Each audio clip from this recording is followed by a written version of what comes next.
మే మాసం 31వ తారీఖు వరకు 5 మాసాలు సజీవులుగా ప్రభు కాపాడి ప్రయాణాల్లో కాపుదలను గ్రహించి నాసికా రంధ్రాల్లో ఇంకనూ ఊపిరి నుంచి తినుటకు ఆహారం, ధరించుకొనుటకు వస్త్రం, సమస్త సదుపాయాలు మనకు కలుగు చేసి పుట్టిన నాటి నుండి నేటి వరకు ఆరోగ్యకరమైన తన రెక్కల చాటున దాచి ఇదిగో ఈ నూతన మాసాన్ని, జూన్ మాసాన్ని దయాకిరీటంగా ధరింపచేసిన దేవునికే సమస్త ఘనత, మహిమ, ప్రభావాలు కలుగునుగాక.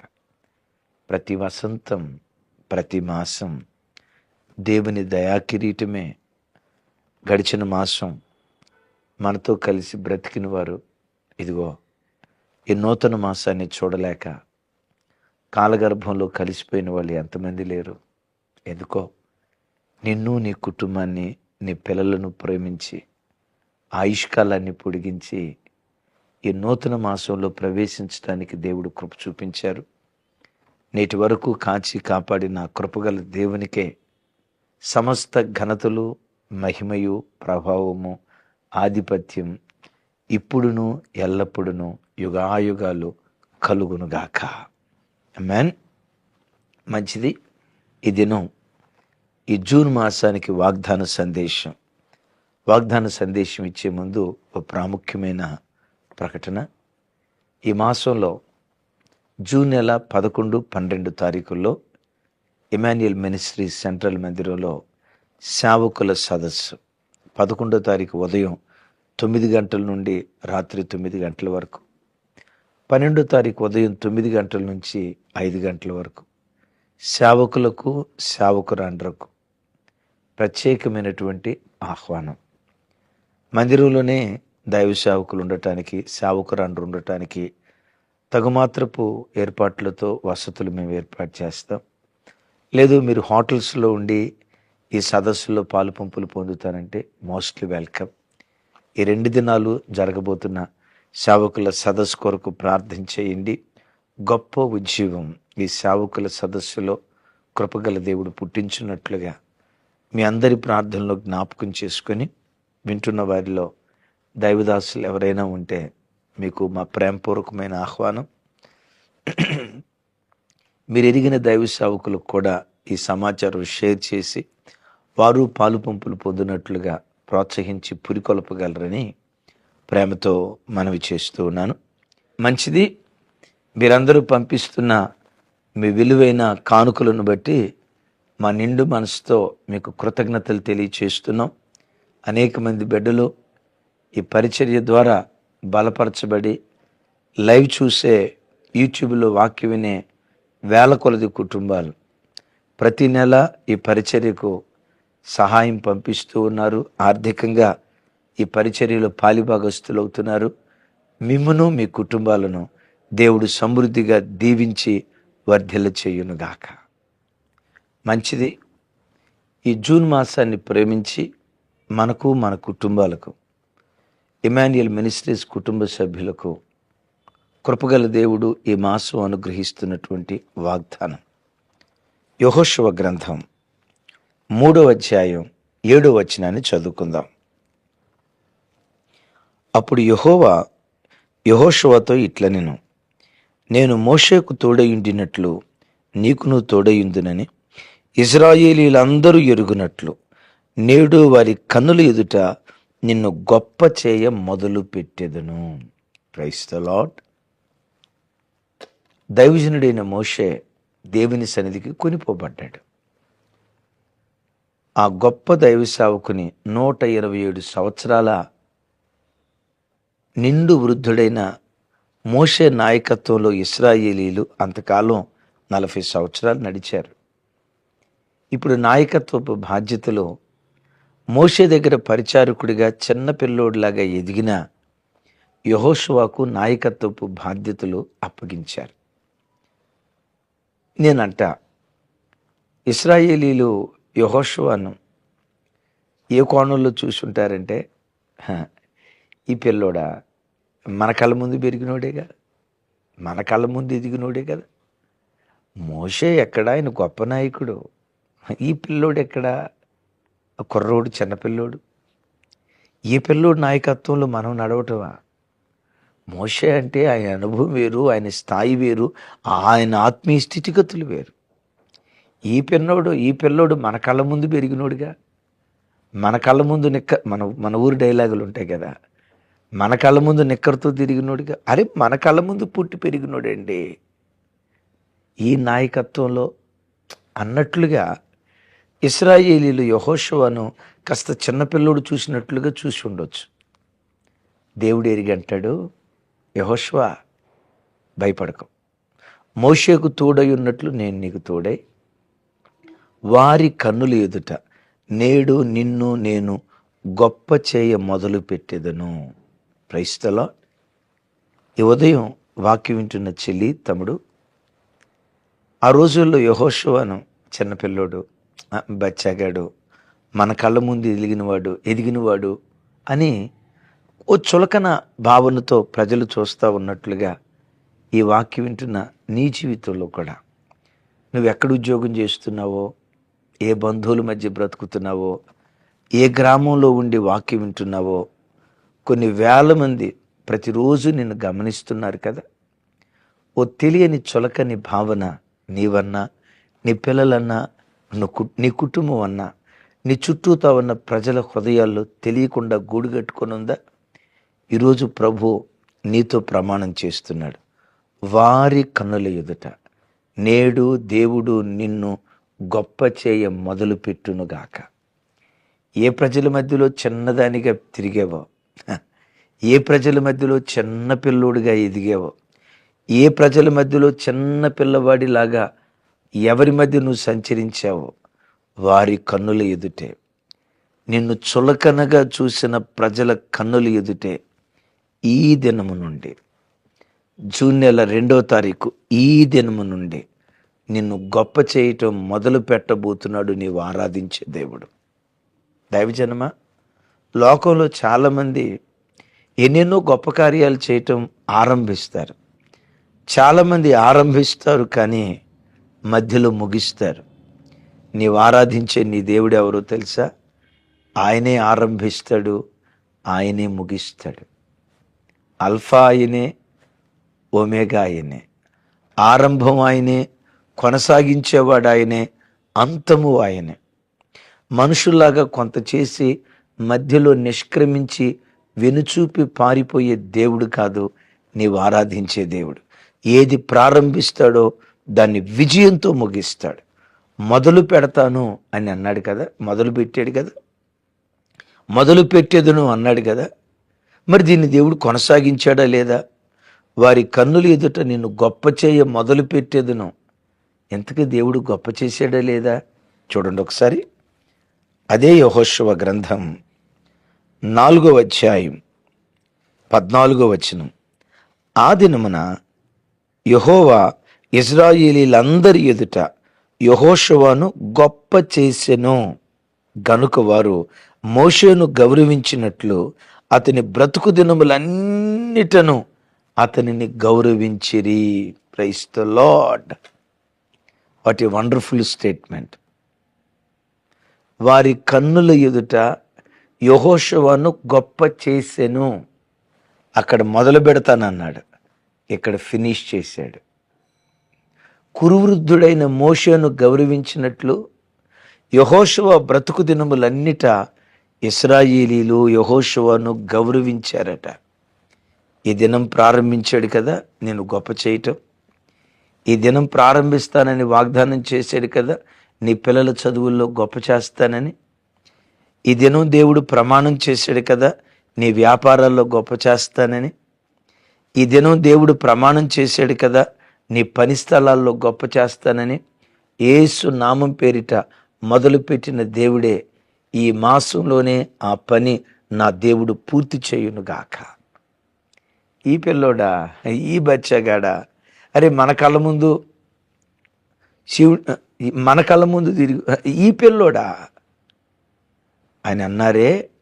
ఆ పిల్లోడినట మోషేను గౌరవించినట్లుగా యెహోషువను గౌరవించారట.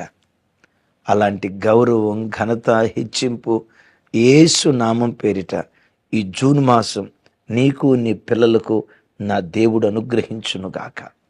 ఇంకా చెప్పాలంటే మోషే చేసిన కార్యాల కంటే యెహోషువ అంతకంటే వైభవోపేతంగా కార్యాలు జరిగించాడు. తమ్ముడు, చెల్లి, మీకు ఒక మాట చెప్తాను. మోషే నాయకత్వం యోర్దాను వరకే నడిపించింది, అదే మోయాబు మైదానం వరకే నడిపించింది. యెహోషువ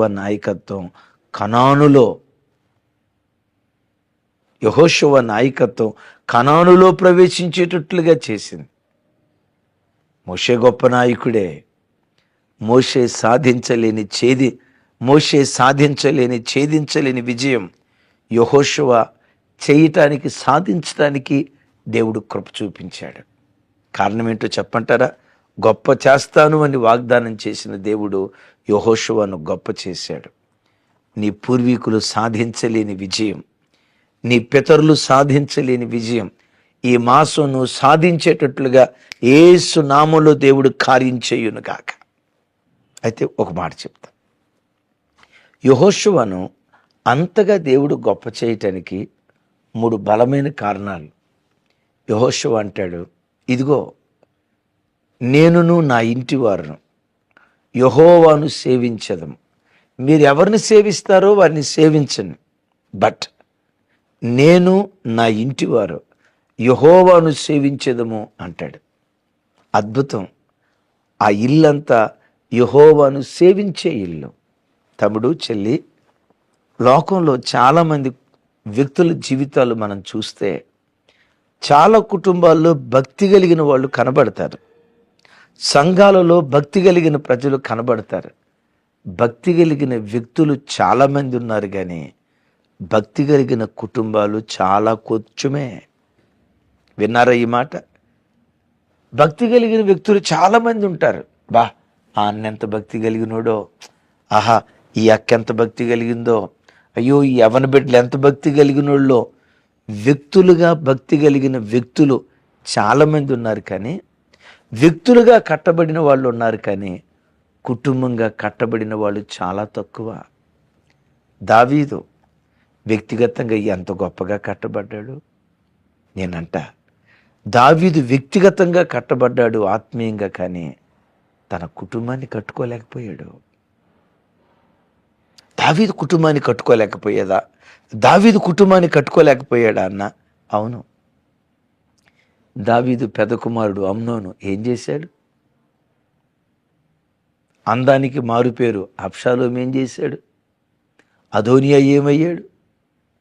అమ్నోను అబ్షాలోము జరిగింది కదా. ఆ అన్నదమ్ముల మధ్య పోరు మాడలేకే దావీదు ఒక కీర్తన రాశాడు. సహోదరులు ఐక్యత కలిగి నివసించుట ఎంత మేలు, ఎంత మనోహరం. ఎందుకు దావీదు గారు ఆ కీర్తన రాశాడు అనుకున్నారు? ఒరే అన్నదమ్ముళ్ళారా, ఇట్లా కొట్టుకొని సావద్దురా. మీరు కొట్టుకొని చేస్తే లోకానికి పలచనైపోతారా. మీరు అన్నదమ్ములరా, సహోదరులు, ఒకే ఉదరంలో నుంచి పుట్టుకొచ్చిన వాళ్ళు. దావీదు వ్యక్తిగా గొప్ప భక్తి కలిగిన వాడే, కానీ కుటుంబాన్ని కట్టుకోలేకపోయాడు. లోతు నీతిమంతుడగు లోతు వ్యక్తిగా నీతిమంతుడే, కానీ లోతు కుటుంబాన్ని కట్టుకోగలిగాడా? భార్య ఏమైపోయింది? కుమార్తెలు చేసిన కార్యం ఏంటి? దైవజనమా, ఒక అద్భుతమైన సంగతి చెప్పమంటారా? పాత నిబంధనలో వ్యక్తులుగా భక్తి కలిగిన వాళ్ళు చాలామంది ఉన్నారు. కుటుంబంగా కట్టబడిన 2 కుటుంబాలు. అఫ్కోర్స్ కొన్ని కుటుంబాలు ఉన్నాయి, ప్రాముఖ్యంగా 2 కుటుంబాలు. మొదటి కుటుంబం యెహోషువ కుటుంబం అయితే, రెండో కుటుంబం ప్రవక్త అయిన యెషయా కుటుంబం. ఆమేన్. ఈ మాట వింటున్న నీ బ్రతుకులో కుటుంబంగా కట్టబడు. కుటుంబంగా, ఆత్మీయ కుటుంబంగా ఈ మాసం నీ కుటుంబాన్ని తీర్చిదిద్దుకో. మోషేకు తోడై ఉన్నట్లుగా నీకు దేవుడు తోడై ఉంటాడు. ఇశ్రాయేలీల కన్నుల ఎదుట యెహోషువను గొప్ప చేసినట్లుగా నువ్వు బ్రతుకుతున్న స్థలాలలో నీ కుటుంబాన్ని నా దేవుడు గొప్ప చేయునుగాక. అయితే సుమి, ఇక్కడ ఒక విచిత్రమైన మాట చెప్తా. సొలొమోను దేవాలయాన్ని కట్టించాడు. విచిత్రం, 7 సంవత్సరాల్లో దేవాలయాన్ని కట్టి ముగించాడు. తన ఇంటిని 13 సంవత్సరాలు కట్టుకున్నాడు. విన్నారా? దేవాలయాన్ని 7 సంవత్సరాలు కట్టి ముగించాడు. తన ఇంటిని 13 సంవత్సరాలు కట్టుకోవాల్సి వచ్చింది. ఈ మాట మనకు నేర్పే ఆత్మీయ పాఠం ఏంటో తెలుసా? నీ సలహాల ద్వారా నీ మందిరంలో అనేక మంది జీవితాలు నువ్వు కట్టావు. నీ సలహాలు సూచనల ద్వారా గ్రామంలో ఎన్నో కుటుంబాలు నువ్వు కట్టావు. నీ సలహాలు పొందుకొని ఎన్నో కుటుంబాలు నువ్వు నిలవబెట్టావు. నీ సలహాల ద్వారా ఎన్నో కుటుంబాలు కట్టడం తేలికే కానీ నీ కుటుంబాన్ని కట్టుకోవటం చాలా కష్టం సుమి. నీ కుటుంబాన్ని ఒక ఆత్మీయ కుటుంబంగా తీర్చిదిద్దుకోవటం అది ప్రయాసంతో కూడుకున్నది సుమి. అందుకని తన ఇంటిని 13 సంవత్సరాలు కట్టాడు. నీ సలహాలతో సూచనలతో మందిరంలో అనేక కుటుంబాలు నువ్వు కట్టొచ్చేమో, కానీ నీ కుటుంబాన్ని కట్టుకోలేని వ్యక్తిగా ఉన్నావా? అడుగు దేవుణ్ణి. ఈ తరపు యెహోషువ కుటుంబంలాగా నా కుటుంబాన్ని నిలవబెట్టయ్యా అని అడుగు. నేను ఎప్పుడు చెప్తా కదా, మానవ జీవితంలో ఏ కంప్లీట్ సక్సెస్ఫుల్ మ్యాన్ ఎవరో చెప్పమంటారా? కుటుంబాన్ని చక్కగా కట్టుకున్నవాడు a complete successful man. A complete successful parenting ఏదయ్యి అంటే కుటుంబాన్ని చక్కగా కట్టుకున్న ఆ తల్లిదండ్రులను మించిన ధన్యకరమైన వాళ్ళు, విజయవంతులు ఇంకొకరు ఎవరూ లేరు. నా చేతులెత్తి దీవిస్తున్నా, నీ కుటుంబంలో ఎవరైనా దారి తప్పి ఉంటే యేసు నామం పేరిట ఈ మాసంలో దేవుడు వారిని దర్శించి ఇంటిలో ఉన్న కొదువను, ఆ లోటును దేవుడు పూడ్చి నీ ఇల్లు యెహోషువ కుటుంబంలాగా కట్టబడే కృప దేవుడు అనుగ్రహించునుగాక. మన గుడారాలలో ఒక్క డెక్క కూడా సాతానుగాడి చేతిలో బందీగా ఉండకూడదు. గతంలో ఏ పిల్లలు త్రాగుబోతులయ్యారు, గతంలో ఏ పిల్లలు దేవునికి దూరం అయిపోయారు, గతంలో ఏ పిల్లలు దేవునికి ఆయాస్కరంగా బ్రతికారో, యేసు నామం పేరిట ఈ దినం దేవుడు వారిని దర్శించి వారు ప్రభు మార్గంలోకి వచ్చి నీ ఇల్లు యెహోషువ కుటుంబంలాగా కట్టబడటానికి ఈ మాసమే దేవుడు కృప చూపించునుగాక. ఆమేన్. రెండవది, యెహోషువలో ఉన్న గొప్ప గుణం చూడండి. నిర్గమకాండం బహు విలువైనటువంటి మాట. నిర్గమకాండం 33వ అధ్యాయం 11వ వచనం నేను చదువుతాను. మనుషుడు తన స్నేహితునితో మాట్లాడినట్లు యెహోవా మోషేతో ముఖాముఖిగా మాట్లాడుచుండెను. తరువాత అతడు పాలెములోనికి తిరిగి వచ్చుచుండెను. అతని పరిచారకుడును నూను కుమారుడునైన యెహోషువ అను యవనస్తుడు గుడారములో నుండి వెలుపలికి రాలేదు. ఈ యవనస్తుడు గుడారవాసి. ఏ యవనస్తుడు? యెహోషువ అనే ఈ యవనస్తుడు గుడారవాసి. గుడారములో నుండి బయటికి రాలేదట, గుడారములోనే ఉన్నాడు. ఎక్కడా? సినాయి పర్వతం దగ్గర. సినాయి పర్వతం దగ్గర ప్రజలు దూడను చేసి, ఓ ఇశ్రాయేలు, ఐగుప్తులో నుండి నిన్ను విమోచించిన యెహోవా ఇతడే, యెహోవా ఇదే అని ఆ దూడను ఆరాధన చేస్తూ తినుటకు త్రాగుటకు కూర్చుండి ఆడుటకు లేచిరి అని రాసింది. ఆ దూడను ఆరాధించేటప్పుడు జరిగిందేంటో తెలుసా? నృత్యాలతో, తాళాలతో, మేళాలతో ఒక్కొక్కరు నాట్యం ఆడుతూ ఉంటే కొంతమంది స్త్రీలు వారి ఒంటి మీద ఉన్న బట్టలు జారి దిగంబరులుగా మిగిలిపోతే, ఒక్కొక్క పురుషుడు తన కంటికి నచ్చిన అమ్మాయితో, ఒక్కొక్క స్త్రీ తన కంటికి నచ్చిన విచ్చలివిడిగా బ్రతకటం ప్రారంభించారట. తమ్ముళ్ళు, చెల్లెలు, యవ్వన వయసు కదా. దాన్ని చూసిన తర్వాత ఇట్టే ఆకర్షితుడే నేను వారి వంటి వాడిగా మారాలి అని యెహోషువ అనుకోలేదు. ఎందుకు అనుకోలేదో చెప్పమంటారా? అతడు గుడారవాసి. వీళ్ళెందుకు అలా చేశారు? విచ్చలవిడిగా విరోధుల మధ్యలో సిగ్గు కలిగేటట్లుగా ఇంత లజ్జాకరమైన కార్యం ఎందుకు చేశారు? తన భార్య ఎవరో తెలియక పొరుగుబాడి భార్య ఇంత లజ్జాకరమైన కార్యం ఆ సినాయి పర్వతం దగ్గర ఎందుకు చేశారో చెప్పమంటారా? వాళ్ళు ఆరాధించేది దూడని. నేనంట, పశువుకి తల్లెవరో చెల్లెవరో తెలుసా? అక్కెవరో వదినెవరో పసిగట్టగలదా? దానికి ఆ మనసుందా? తన భార్య ఎవరో పొరుగువాడి భార్య ఎవరో వావి వరసలు పశువులకు ఉంటాయా? నేను లోతుగా చెప్పను, కానీ ఇంతటితో ఈ మాట ఇక్కడ కట్ చేస్తా. వాటిని ఆరాధించే వాళ్ళు కూడా అట్టి వాళ్ళుగానే బ్రతుకుతారు. వాళ్ళకి వావి వరసలు ఉండవు. హృదయాలు కఠినమైపోతాయి. అది బంగారు, అర్థమైంది కదా? అది ఎంత కఠినంగా ఉంటుందో వాటిని ఆరాధించే ప్రజల హృదయాలు కూడా అంతే కఠినంగా ఉంటాయి. మీకు తెలుసా, ఆకాశం క్రింద భూమికి పైన మెత్తని మనసు కలిగిన జాతి ఏదైనా ఉన్నదంటే ఒక్క క్రైస్తవ జాతి మాత్రమే.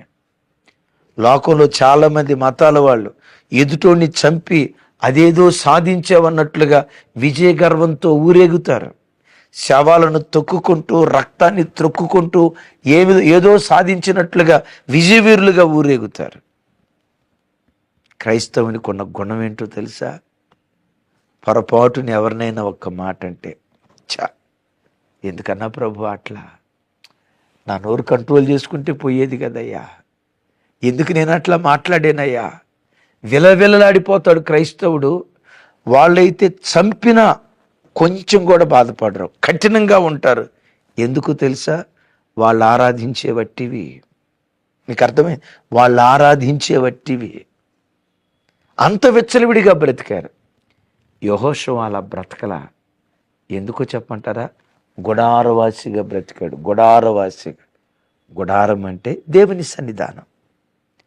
దేవుని సన్నిధిలో యవ్వన కాలములో ఆయన సన్నిధిలో గడిపాడు గనుక దేవునితో గడిపి దేవుని వంటి వాడిగా మారాడు. నీవు ఆరాధించే దేవుడు పవిత్రుడు కదా. ఈ యవనస్తుడు ఆ దేవుని దగ్గర నుంచి పవిత్రత పొందుకున్నాడు. యవ్వన కాలంలో దేవుని కొరకు అలా బ్రతికేడు గనుక అద్భుతం. యవ్వన కాలంలో దేవుని కొరకు అలా బ్రతికేడు గనుక ఇశ్రాయేలీలందరి కన్నుల ఎదుట యెహోషువను దేవుడు గొప్ప చేయటం ప్రారంభించాడు. తమ్ముడు, చెల్లి, ఈ జూన్ మాసం లోకంలో చాలామంది సినాయి పర్వతం దగ్గర ఇశ్రాయేలీలు తినుటకు తాగుటకు కూర్చుండి ఆడుటకు లేచినట్లుగా టీవీ ప్రోగ్రాంలని, అల్లరితో కూడిన ఆటపాటలని, సీరియళ్ళని, ఐపీఎల్ మ్యాచ్లని, క్రికెట్ మ్యాచ్లని, దేవుడిచ్చిన విలువైన సమయాన్ని ఆడటానికి, పాడటానికి, తిని త్రాగటానికి వాడుకుంటూ ఉన్నారు. నీవేం చేయాలో తెలుసా? యెహోషువలాగా గుడారవాసిగా బ్రతుకో. యవ్వన బిడ్డలారా, వింటున్నారా? మీ యవ్వన కాలంలో గుడారవాసులుగా బ్రతకండి. కాలేజీలు ప్రారంభం కాబోతున్నాయి, గుడారవాసులుగా బ్రతకండి. యెహోషువలాగా యవ్వన వయసులో మీరు గుడారవాసులుగా బ్రతుకుతూ ఉంటే, ఏ కాలేజీలో చదువుతున్నావో, ఏ స్థలంలో ఉద్యోగం చేస్తున్నావో, నీ నెగతాళి చేసిన ప్రజల కన్నులు ఎదుట, నేను తేలిగ్గా చూసి అవహేళనగా నేను గూర్చి మాట్లాడిన వారి కన్నుల ఎదుట నా దేవుడు నిన్ను గొప్ప చేయ మొదలు పెట్టునుగాక. చెప్దాం గట్టిగా ఆమేనని. వారి కన్నుల ఎదుట నా దేవుడు నిన్ను గొప్ప చేయ మొదలు పెట్టునుగాక. చెల్లెళ్ళారా, తమ్ముళ్ళారా, అన్నలారా, అక్కలారా, ఈ జూన్ మాసం గుడారవాసులుగా బ్రతకండే, మర్చిపోవద్దు. నంబర్ 1, ఇల్లుగా కట్టబడండి. నంబర్ 2, గుడారవాసిగా బ్రతకండి. నంబర్ 3, విశ్వాస వీరులుగా సాగిపోండి. చూడండి, ఇశ్రాయేలీల మీదకి మొట్టమొదట అమాలేకీయులు యుద్ధానికి వచ్చారు. ఆ యుద్ధానికి వచ్చినప్పుడు దైవజనుడైన మోషే యెహోషువతో మాట్లాడిన మాట ఒకసారి చూడు. నిర్గమకాండం 17వ అధ్యాయం 8, 9 వచనాలు. 8, 9, 10 వచనాలు. తరువాత అమాలేకీయులు వచ్చి రెఫీదీములో ఇశ్రాయేలీయులతో యుద్ధం చేయగా మోషే యెహోషువతో, మన కొరకు మనుషులను ఏర్పరిచి వారిని తీసుకొని బయలువెళ్ళి అమాలేకీయులతో యుద్ధము చేయుము. రేపు నేను దేవుని కర్ర చేత పట్టుకొని ఆ కొండ శిఖరం మీద నిలిచెదను. యెహోషువ మోషే తనతో చెప్పినట్లు చేసి అమాలేకీయులతో యుద్ధమాడెను. Praise the Lord. అమాలేకీయులు ఇశ్రాయేలీల మీద యుద్ధానికి వచ్చారు. నేనంట ఇశ్రాయేలీలందరిలో యుద్ధం ఎంతో కొంత చేతనైన వ్యక్తి, యుద్ధం ఎలా చేయాలో యుద్ధ ప్రావీణ్యత కలిగిన ఒకే ఒక్క వ్యక్తి ఇశ్రాయేలీలందరిలో ఎవరో చెప్పుకొని చూద్దాం. చెప్పండి. ఆ 6 లక్షల కాలుబలంలో వచ్చిన యావత్ 40 లక్షలు అంటారు కొంతమంది 30 లక్షలు అంటారు. ఆ 40 లక్షల మంది ఇశ్రాయేలీల్లో యుద్ధం చేయటం వచ్చిన వ్యక్తి, యుద్ధ నేర్పరి ఎవరై ఉండొచ్చు? యెహోషువనా, మోషేనా? కింద కామెంట్ బాక్స్లో రాయండి. ఆ 40 లక్షల మంది ఇశ్రాయేలీలో యుద్ధం ఎలా చేయాలో యుద్ధ ప్రవీణుడు మోషే ఒక్కడే. తతిమ ఇశ్రాయేలీలకు మట్టి బెసకటం, మట్టి తొక్కటం, గడ్డి కోయటం, గడ్డి తీసుకురావటం, నీళ్లు చేదటం, నీళ్లు తోడటం, ఈ పని తప్ప కత్తి ఎట్లా పట్టుకోవాలి, కత్తి ఎట్లా ఆడించాలి, బాణం ఎట్లా సంధించాలి వీళ్ళకి రాదు. విన్నారా? యెహోషువకు అది వచ్చిన విద్య ఏం కాదు. ఆ విద్య వచ్చిన వాడు మోషే. మోషే ఇలా అనాల్సింది, మనం కలిసి యుద్ధానికి వెళ్దాం పదండి, నేను కూడా మీతో వస్తా, నా పక్కన నిలబడండి, కలిసి పోరాడదాం అని అనాల. అనకుండా ఏదో అంటారు కదా, ముందుకు దూసి అని అంటారు చూసారా? మీరు యుద్ధానికి వెళ్ళండి, నేనే మీ కొరకు కొండ మీద ప్రార్థన చేస్తా.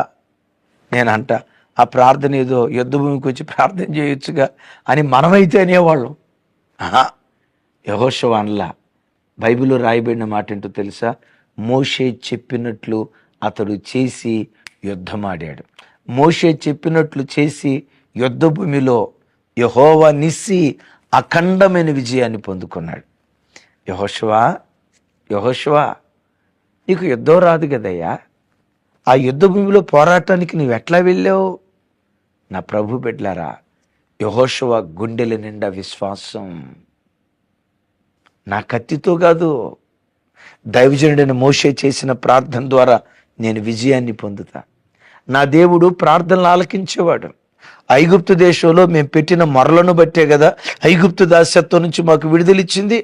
దైవజనుడైన మోషే దేవుని సన్నిధిలో మొరపెడతాడు, ఆ మొర ద్వారా యుద్ధ భూమిలో నేను విజయాన్ని పొందుతా అని. ప్రార్థన మీద విశ్వాసం, తన నాయకుని మీద విశ్వాసం, ప్రార్థన ఆలకించే దేవుని మీద విశ్వాసం. ఆ విశ్వాసమే కథన రంగంలో కాలు మోపి అఖండమైన విజయాన్ని సాధించడానికి కారణమైంది. తమ్ముడు, చెల్లి, ఈ మాసం నువ్వు ఎక్కడికి బయలుదేరి వెళ్తున్నా విశ్వాసంతో బయలుదేరు. అమాలేకీయుల లాంటి పోరాటమా ఉద్యోగ స్థలంలో? అమాలేకీయుల లాంటి పోరాటమా నీ బంధువుల మధ్యలో? నీ ప్రాణ స్నేహితులే అమాలేకీయుల్లాగా మారి నీ ప్రాణం తీయాలి, నీ సిగ్గు తీయాలి అని ప్రయత్నం చేస్తున్నారా? ఈ మాసమంతా విశ్వాసంతో బయలుదేరు, విశ్వాసంతో బయలుదేరు. లోకమును జయించిన విజయం మన విశ్వాసమే. విశ్వాసంతో బయలుదేరు.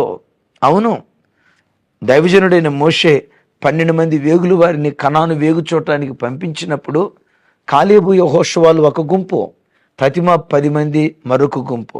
తతిమ 10 మంది అన్నారు, వాళ్ళను స్వాధీనపరుచుకోవటం మన వల్ల కాదు, మనం మిడతల్లాగున్నాం. కాలేబు యెహోషువలు ఏమన్నారు తెలుసా? వారిని జయించుటకు మనకున్న శక్తి చాలు. ఏంటయ్యా మీ లోపట ఉన్న శక్తి? ఏంటయ్యా మీ లోపట ఉన్న బలం? మాలో ఉన్నవాడు లోకములో ఉన్నవాని కంటే గొప్పవాడు. ఎవరున్నారయ్యా మీలో? మేము ఆరాధించే దేవుడు మాలో ఉన్నాడు.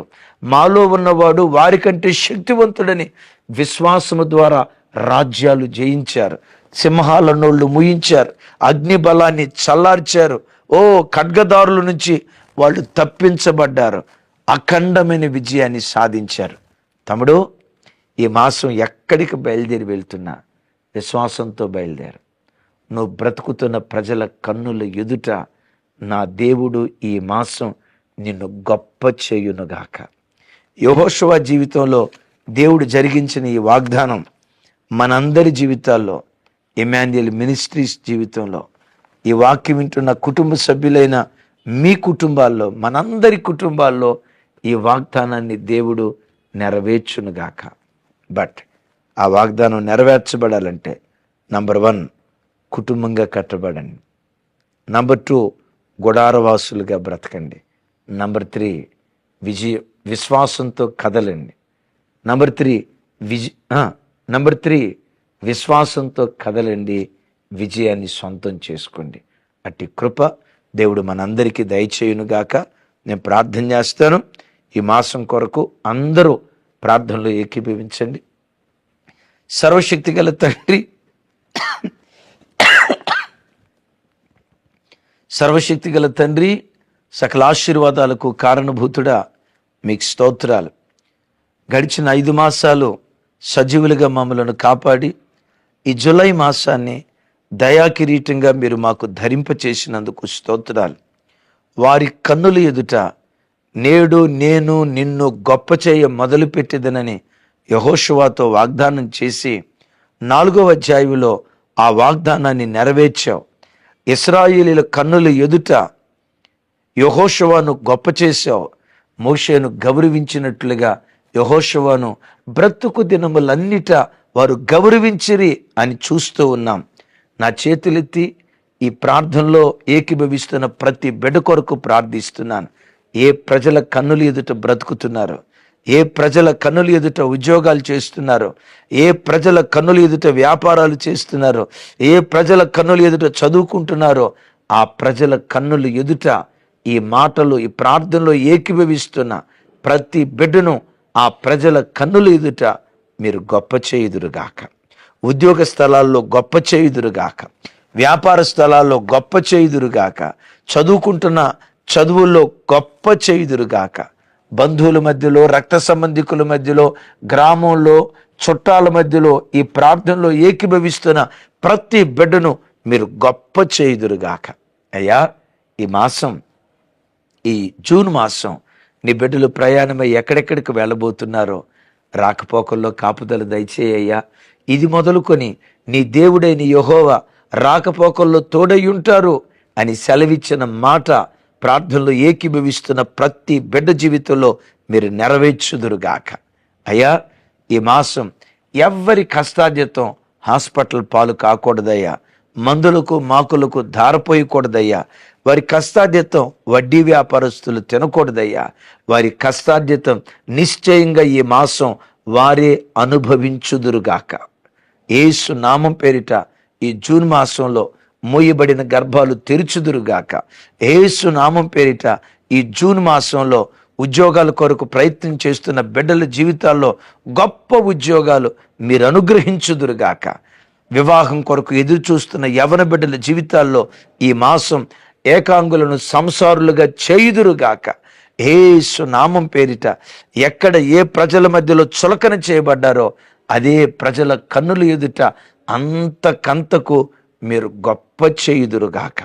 ప్రతి కుటుంబం ఈ తరపు యెహోషువ కుటుంబంలాగా మీ చేత ఆశీర్వదించబడునుగాక. ఈ ప్రార్థన మనవులు యేసు నామంలో సమర్పించి పొందియున్నాం తండ్రి. తండ్రి అయిన దేవుని ప్రేమ, కుమారుడైన యేసుక్రీస్తు వారి దివ్య కృప, పరిశుద్ధాత్మ దేవుని సహవాసం మనకు సకల పరిశుద్ధులకు సదా తోడయుండి నడిపించునుగాక. Amen, amen, amen. Thank you.